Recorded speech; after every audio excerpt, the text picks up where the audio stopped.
Eric Cooper, President, CEO, San Antonio Food Bank. So celebrating 25 years, been in the space of food banking for about 32, but was recruited to be the CEO here in San Antonio 25 years ago, and it's been an amazing journey. Food and shelter are critical, and so when you think about those two things, it's what we need to sustain life. And so when you think about a shelter without food, or food without shelter, it's a desperate place. And so really that strategy coming together here on the campus of Haven for Hope to be able to make sure that while members are going through case management for personal betterment, and that could be gaining skills to get a job, it could be overcoming addictions or fleeing domestic violence, whatever it is, they need to be nourished. They're gonna be nourished by body and spirit through the meal, and they're going to be nourished by spirit and by mental capacities and keeping commitments and transforming that Haven does so well. We have a role to play. That's to feed, right? But we don't do other things. We rely on partners like Haven for Hope to do their magic. Ultimately, we're obligated to feed the line, and we'll never run from that. Whoever is in our line, we're going to feed, whether homeless or not. Haven for Hope is a partner that helps us shorten that line, and that ultimately is the goal, to move people to self-sufficiency, to self-reliance, to independence.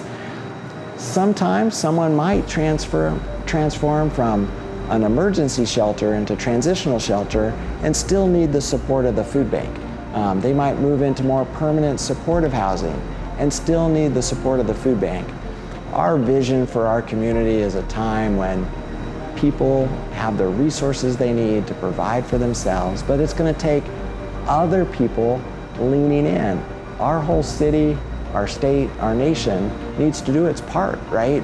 Hunger isn't a food issue, it's an income issue.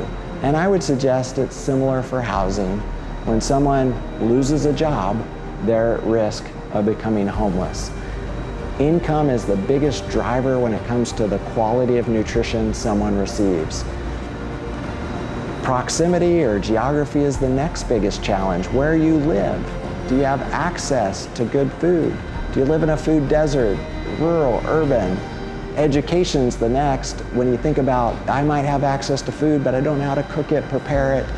And then the commerce around food is so complicated. Sometimes the cheapest food tastes the best, and it's unhealthy for us. And so it's marketed so often and available that it makes a challenge for a city to grow a healthy population. And so we're committed to make sure that nourishing people is our mission, and it's a incredible privilege to be able to do that here at the campus at Haven for Hope. For many that know me, know that the reason I do this work, I crossed over from for-profit to nonprofit, is when I found my dad homeless. And it changed my trajectory into who I was going to be, what my life was going to be about, and the privilege of being able to provide a meal to the hungry. I could no longer see someone in need as a stranger.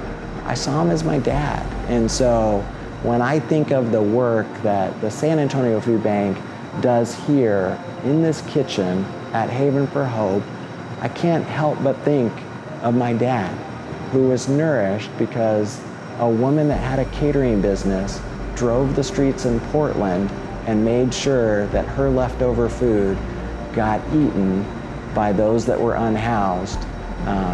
That's an incredible tradition that I've been able to continue now for 53,000 individuals that came through the doors here at Haven for Hope. My dad's passed, but I know he would be proud that when someone was hungry, they were nourished. When you look at the data behind the 53,000 people that came through Haven for Hope, lives were transformed.